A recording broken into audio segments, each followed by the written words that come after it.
Math science academy में आप सभी लोगों का स्वागत है। कैसे हैं आप लोग? आशा करता हूं कि सभी लोग बढ़िया होंगे।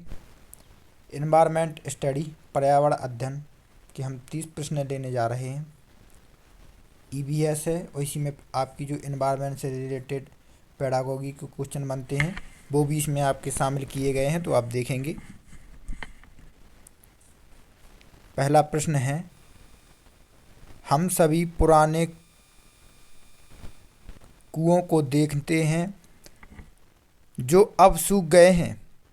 हमारे बड़े यह कहते हैं कि अब से लगभग 25 से 30 साल पहले इन कुओं में काफ़ी पानी था, परंतु अब ये पूरी तरह सूख गए हैं। निम्नलिखित में से कुओं के सूखने से के संभावित सही कारणों को चुनिए। अब आपके ये 4 कारण दिए हैं, इनमें से आपको सही कारण को चुनना है, कौन सा आपके सही कारण हैं। तो पहला कारण दिया है कि जिन झीलों या तालाबों में वर्षा का पानी इकट्ठा होता था अब वह वहाँ नहीं है। बी कार्ड दिया है पेड़ों, कुओं और आसपास के क्षेत्रों की जमीन अब कोलतार या सीमेंट से ढक गई है। इसके बाद तीसरा दिया है आपको, कुओं का कोई उपयोग नहीं करता है क्योंकि हर घर में टोंटियाँ लगी हैं। भूमिगत पानी को सींचने के लिए कई विद्युत मोटर चालित पंप लग गए हैं। तो इसमें से आपको बताना है कि कौन कौन से आपके सही हैं। तो इसमें से आप लोग बताएंगे कि कौन कौन से आपके सही हैं। तो देखेंगे हम। तो देखिए, झीलों और तालाबों का इकट्ठा होना, अब वहाँ पे ऐसा सिस्टम नहीं है, तो ये भी हमारा क्या है, सही है। और पेड़ों, कुओं और आसपास के जैसे ज़मीनी क्षेत्र में क्या कोलतार और सीमेंट ये रोडें डर गई हैं, बाकी तो ज़मीन अच्छे से अवशोषित नहीं कर पाती है, तो ये भी हमारा बी भी सही है। और कुओं का कोई उपयोग नहीं करता है क्योंकि हर घर में टोंटियाँ लग गई हैं, ऐसा तो नहीं है, हर घर में टोंटियाँ तो नहीं लगी हैं अभी। और ये डी क्या, भूमिगत पानी को खींचने के लिए, तो ये भी सही है। तो इसमें से कौन कौन से सही हो गए हमारे, ए, बी और डी। कौन सा ऑप्शन है, ऑप्शन नंबर 3 क्या है हमारा, सही है। ए, बी और डी क्या है, सही है। चलिए नेक्स्ट प्रश्न देखेंगे आप लोग। दिया है कि पर्यावरण अध्ययन में संकल्पनाओं और मुद्दों को विज्ञान और सामाजिक विज्ञान विषय के रूप में नहीं रखा गया है। क्यों नहीं रखा गया है? इस आयु वर्ग के बच्चे अपने परिवेश को समग्र रूप में देखते हैं। यह शिक्षण अधिगम की एक अच्छी युक्ति है। यह पाठ्यक्रम के भार को कम करने के लिए है या सीबीएसई के द्वारा पर्यावरण अध्ययन के पाठ्यक्रम को इसी प्रकार से निर्धारित किया गया है। तो आपको इसका सही आंसर बताना है कि कौन सा होगा। तो इसका आंसर होगा आपका पहला, इस आयु वर्ग के बच्चे अपने परिवेश को समग्र रूप में देखते हैं। चलिए नेक्स्ट क्वेश्चन देखेंगे आप लोग। दिया है आपको, आप अपने मोबाइल की क्वालिटी थोड़ी बढ़ा लीजिएगा। अगर आपको भद्दा दिख रहा है तो आप अपने मोबाइल की क्वालिटी बढ़ाएं। दिया है कि नीचे दिए गए शहरों में से किस एक में रेत के पहाड़, जिन्हें रेत के टीले कहा जाता है, पाए जाते हैं। अबू धाबी में पाए जाते हैं, बर्लिन में या थिम्पू में या काबुल में। तो आप इसका आंसर देंगे, कहाँ पाए जाते हैं रेत के कुएं, रेत के टीले कहाँ पाए जाते हैं? तो अबू धाबी में रेत के टीले पाए जाते हैं। यूएई की राजधानी अबू धाबी, यहाँ पे पाए जाते हैं टीले। नेक्स्ट प्रश्न देखेंगे। आपको दिया है पर्यावरण अध्ययन के पाठ्यक्रम में उप विषयों के स्थान पर थीम को प्रस्तावित किया गया है। क्यों? बच्चों के परिवेशीय बोध में वृद्धि करने के लिए, बच्चों के स्थानीय परिवेश के मुद्दों से जुड़े हुए और अंतः संबंधित समझ के विकास के लिए, उप विषयों की तुलना में थीम आधारित पर्यावरण अध्ययन का संपादन आसान है, या पर्यावरण अध्ययन में पाठों को कम करने के लिए। तो 64 का आप लोग आंसर देंगे क्या है? तो इसका आंसर क्या हो जाएगा हमारा, ऑप्शन नंबर बी के साथ जाएंगे हम। बच्चों के स्थानीय परिवेश के मुद्दों से जुड़े हुए और अंतः संबंधित समझ में विकास के लिए। चलिए नेक्स्ट प्रश्न देखेंगे। आपको दिया है कि निम्नलिखित में से निम्नलिखित में से कौन सा वर्तमान पर्यावरण अध्ययन पाठ्यक्रम के 6 मुख्य थीमों में से एक नहीं है? आवास नहीं है, हम चीज़ें कैसे बनाते हैं नहीं है, या काम और खेल नहीं है, या भोजन नहीं है। तो इसका आंसर देंगे आप लोग। तो इसका आंसर क्या हो जाएगा आपका? इसका आंसर हो जाएगा आपका काम और खेल नहीं है। क्या हो जाएगा? काम और खेल नहीं है। चलिए नेक्स्ट प्रश्न देखेंगे। आपको दिया है कि निम्नलिखित में से कक्षा 1 और 2 के लिए पर्यावरण अध्ययन विषय के संदर्भ में सच है। तो क्या सच है? पर्यावरण अध्ययन से संबंधित मुद्दों और संबंधों का संपादन भाषा और गणित के माध्यम से होता है। यह कक्षा 1 और 2 में पर्यावरण अध्ययन को एक नए विषय के रूप में प्रस्तुत किया गया है। या कक्षा 1 और 2 में एक विषय के रूप में पर्यावरण अध्ययन समझने के लिए आसान नहीं है। चौथा दिया गया है कि पर्यावरण अध्ययन से संबंधित मुद्दों और संबंधों का संपादन भाषा के विकास द्वारा होता है। तो 66 का आप लोग आंसर देंगे। इसका आंसर क्या हो जाएगा आपका? पहला आपका इसका क्या हो जाएगा? आंसर हो जाएगा। चलिए नेक्स्ट प्रश्न देखेंगे आप लोग।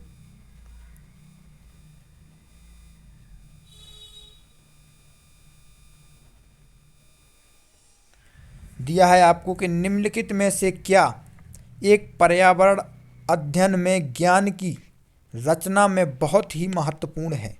तो क्या है?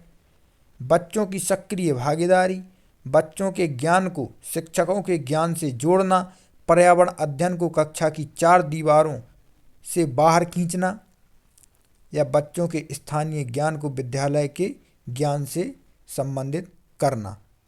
तो इसका आप लोग आंसर देंगे। क्या हो जाएगा इसका? इसमें बच्चों के ज्ञान को शिक्षकों के ज्ञान से जोड़ना। तो इसका हमारा ऑप्शन नंबर कौन सा हो जाएगा?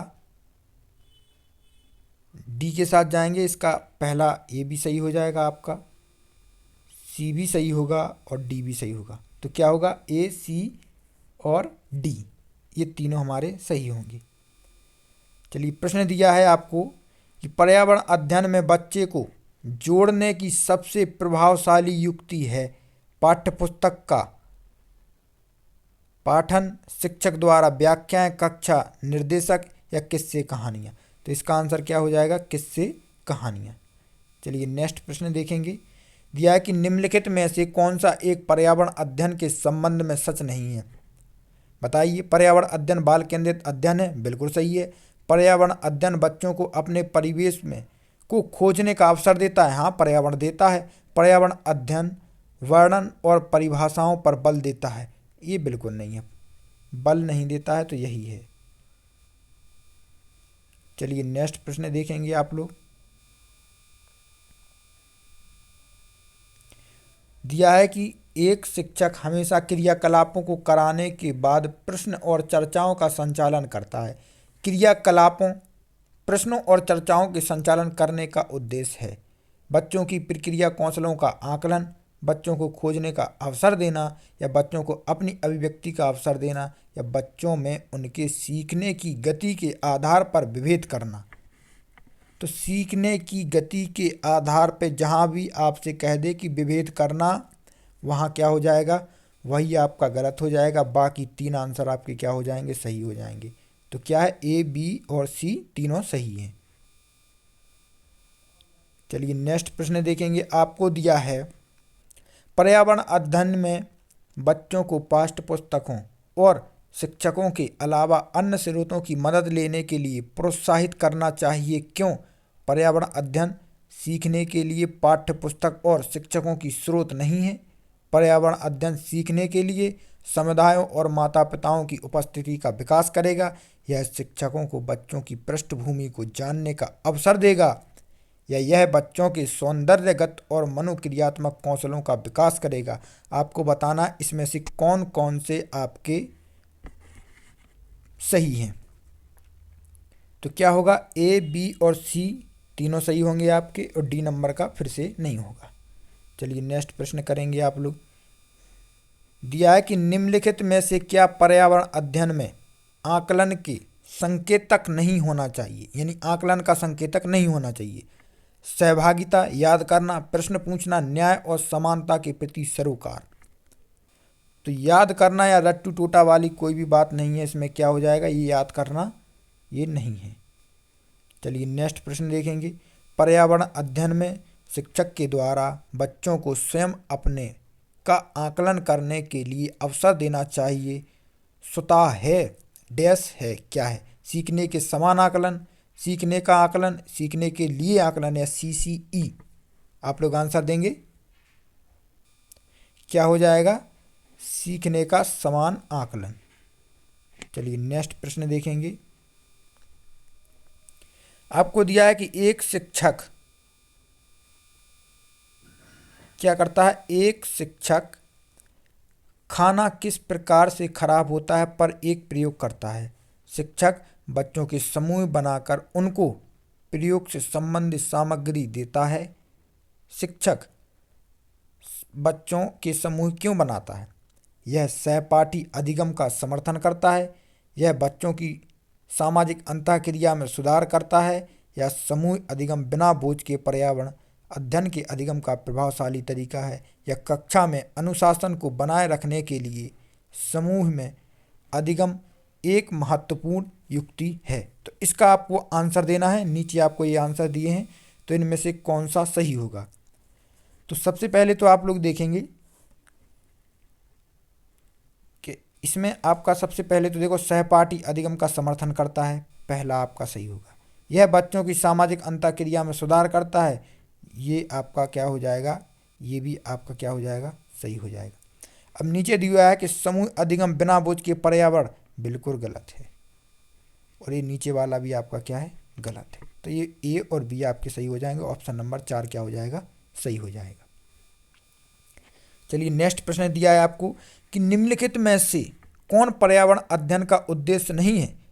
परिवेशीय मुद्दों पर जागरूकता का विकास करना, बच्चों को स्वयं अपने हाथ से कार्य करने और खोजने की क्रियाकलापों से जोड़ना, बच्चों को पाठ्य पुस्तक की परिभाषाएं प्रदान करने के लिए प्रोत्साहित करना, या बच्चों की जिज्ञासा और सृजनात्मकता का पोषण करना।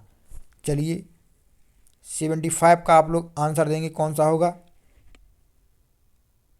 कौन सा नहीं है। देखिए वहाँ पे दिया है कि नहीं होगा, तो आपको नहीं देखना है, उद्देश्य नहीं होगा। क्या होगा, बच्चे को पाठ्य पुस्तक की परिभाषाओं प्रदान करने के लिए प्रोत्साहित करना। तो आप लोग 75 का आंसर देंगे, क्या होगा, तो ये हो जाएगा आपका बच्चों को पाठ्य पुस्तक की परिभाषाएं प्रदान करने के लिए प्रोत्साहित करना। चलिए नेक्स्ट देखेंगे। आपको दिया है कि पर्यावरण अध्ययन में चित्र पढ़ना एक सामूहिक क्रियाकलाप है।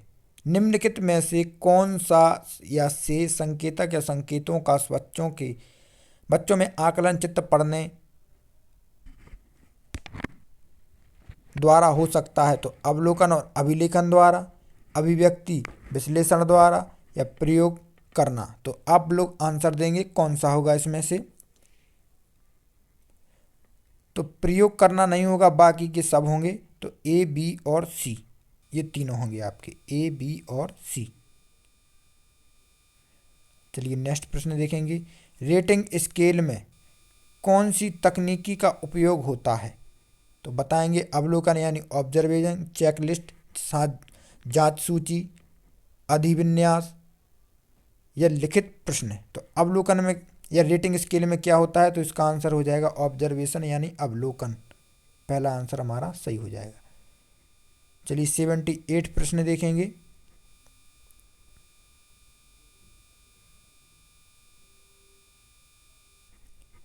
दिया है आपको कि झूम खेती में अपनाई जाने वाली पद्धति के विषय में नीचे दिए गए कथनों पर विचार कीजिए। यह एक फसल प्राप्त करने काटने के बाद जमीन को कुछ साल तक ऐसे ही छोड़ देते हैं। इस जगह को बांस या खरपतवार या जंगल उग आते हैं, उसे उखाड़ कर जला देते हैं। खरपतवार, जंगल आदि को जलाने पर प्राप्त राख को खाद की तरह काम में लाते हैं। जब इस जमीन में खेती की बारी आती है तो बीज छिड़कने के पहले इसे गहरा जोता जाता है। तो इसका आप आंसर देंगे, तो इसका आंसर हो जाएगा हमारा नंबर चौथा, यानी इसमें पहला ही सही होगा, सिर्फ ओनली क्या होगा, ये पहले नंबर का ही सही होगा, यानी ऑप्शन ए ही सही होगा। इस फसल प्राप्त करने काटने के बाद ज़मीन को कुछ साल के लिए ऐसा ही छोड़ देते हैं। इसके बाद जब आते हैं तो पेड़ पौधे उग आते हैं तो उनमें सीधे ही आग लगा देते हैं। चलिए नेक्स्ट प्रश्न देखेंगे आप लोग।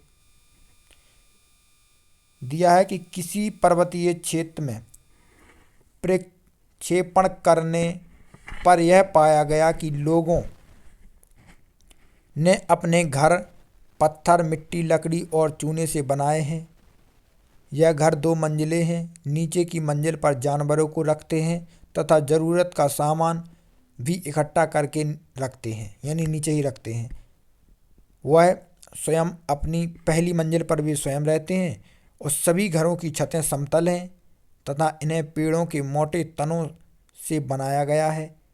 यह पर्वतीय क्षेत्र नीचे दिए गए प्रदेश का कौन सा भाग है? आप लोगों को बताना है कि कौन सा भाग है। जल्दी से कमेंट कर कर बताएंगे कौन सा भाग है। तो कौन सा भाग है हमारा? ये है आपका कौन सा भाग? जम्मू एंड कश्मीर। ये हो जाएगा हमारा आंसर। चलिए नेक्स्ट प्रश्न देखेंगे। आपको दिया है कि आमतौर पर यह माना जाता है कि रात में जगने वाले जानवर हर चीज को जिस रंग में देखते हैं वे रंग हैं। तो आप लोग बताएंगे कि वह रंग कौन सा है? हरा है, पीला है, नारंगी है, लाल और सफ़ेद है, काला और सफ़ेद है, या बैंगनी और नीला है। तो बताएंगे कौन सा है? तो वह जो रंग है आपका वो काला और सफ़ेद है। कौन सा है? काला और सफ़ेद है। ऑप्शन नंबर 3 सही है। चलिए आपको दिया है, नेक्स्ट प्रश्न देखेंगे आप लोग।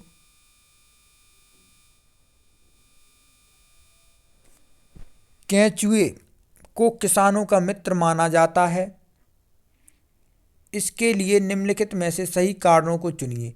केंचुए मृत पत्तियों और पौधों को खाते हैं तथा इनके मल से जमीन उपजाऊ बनती है। केंचुए खरपतवार खाते हैं जिससे मुख्य फसल की रक्षा होती है।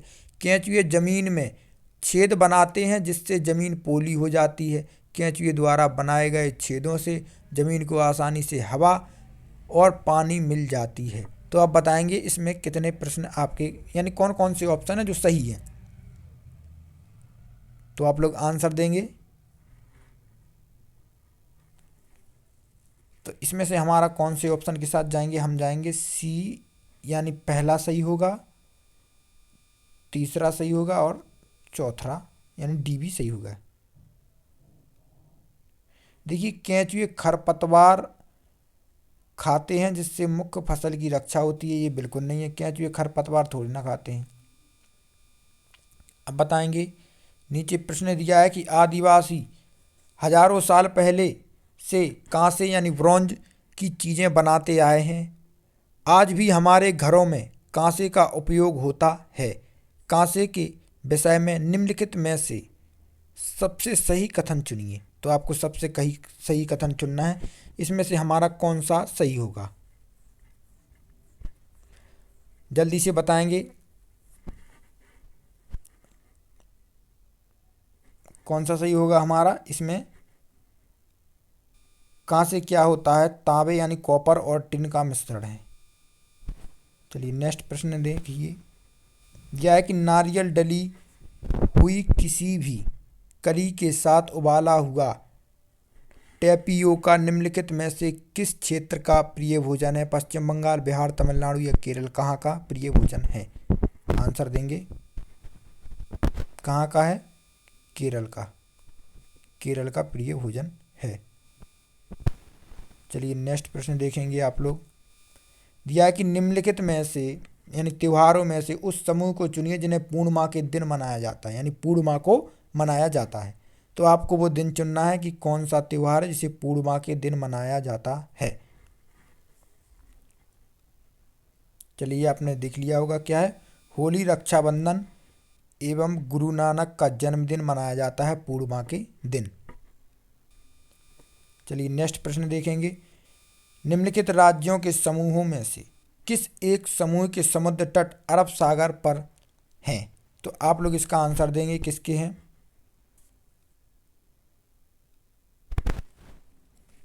तो आप लोग बताएंगे अरब सागर पर बताना है कि अरब सागर पर किसके हैं। तो देखिए आंध्र प्रदेश, तेलंगाना और उड़ीसा ये कहाँ पर हैं? पश्चिम बंगाल में है, तो ये नहीं होगा।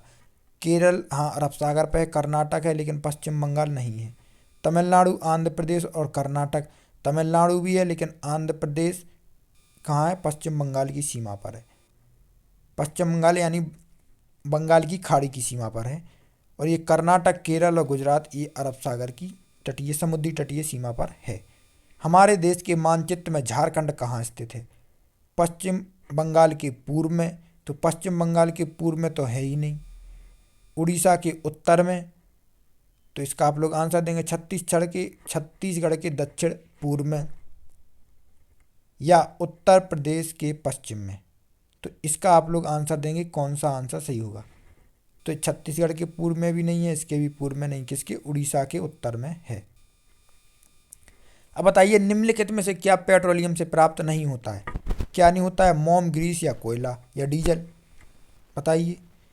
तो मोम भी प्राप्त होती है, ग्रीस भी प्राप्त होती है, डीजल भी प्राप्त होता है, लेकिन कोयला प्राप्त नहीं होता है। यही हमारा क्या हो जाएगा? आंसर हो जाएगा।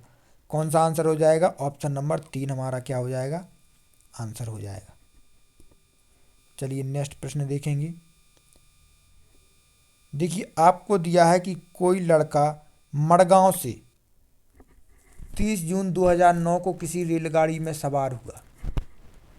अब क्या होता है कि कोई लड़का है वो 30 तारीख को मड़गांव रेलगाड़ी से सवार हुआ। यह रेलगाड़ी 9:45 पर, कितने पर? 9:45 पर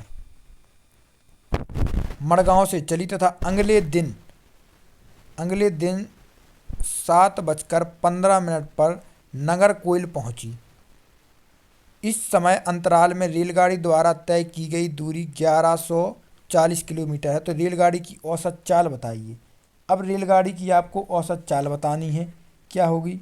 तो सबसे पहले क्या करेंगे आप लोग? सबसे पहले 9:45 से आप एक टाइम निकालिए कि 7:15 तक कितना आपका समय होगा। तो कितना समय होगा ये आप निकालेंगे। तो कितना समय हो जाएगा आपका? ये हो जाएगा आपका 21.30। इसे हम बदल लेंगे तो कितना हो जाएगा? 43/2 हो जाएगा। लेकिन हमें कितने किलोमीटर जाना है? हमें 1140 किलोमीटर जाना है। इसमें बटे में 43 का और ये 2 है जो आपका ये ऊपर आ जाएगा। इससे इसे काट देंगे तो आपका आंसर आ जाएगा कितना? 53 किलोमीटर प्रति घंटा।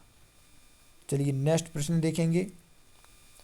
हमारे देश के जंगल में उस जंगल के लोगों आदिवासी को खेती के लिए जमीन प्राप्त सभा पंचायत द्वारा एक विशेष मात्रक यूनिट अथवा इकाई में, जिसे टिन कहते हैं, आवंटित की जाती है। टिन क्या है? वह भूमि जिस पर कोई किसान 1 टिन बीज बोता है, या वह भूमि जिसे कोई किसान 1 टिन बीज उत्पन्न करता है। यह भूमि का मात्रक है जिसकी अभिकल्पना विशेष रूप से जंगलों के किसानों के लिए की गई है। यह वह भूमि है जिसकी विमाएं 100 मीटर गुणे 100 मीटर हैं। तो वह भूमि है जिस पर कोई किसान 1 टिन बीज बोता है। चलिए प्रश्न बताएंगे। आप लोगों को दिया है प्रश्न कि आप एक्स पर स्थित हैं और आपका विद्यालय वाई पर है। आपके घर से आपके विद्यालय तक जाने के लिए कोई सीधी सड़क नहीं है, अतः आप पहले ए पर जाते हैं जो एक्स के ठीक उत्तर में है। अब हमने मान लिया कि गुरु ये है आपका एक्स। अब हम यहाँ पे जाते हैं, कहाँ है? उत्तर में है। कौन है? ए है। ये ए है आपका जो उत्तर में है। इसके बाद उसने कहा है ठीक उत्तर में 30 मीटर, ए है आपका, तो ठीक उत्तर में 30 मीटर की दूरी पर है। कितने पर? 30 मीटर की दूरी पर। फिर आप बी पर जाते हैं जो ए के ठीक पश्चिम में है।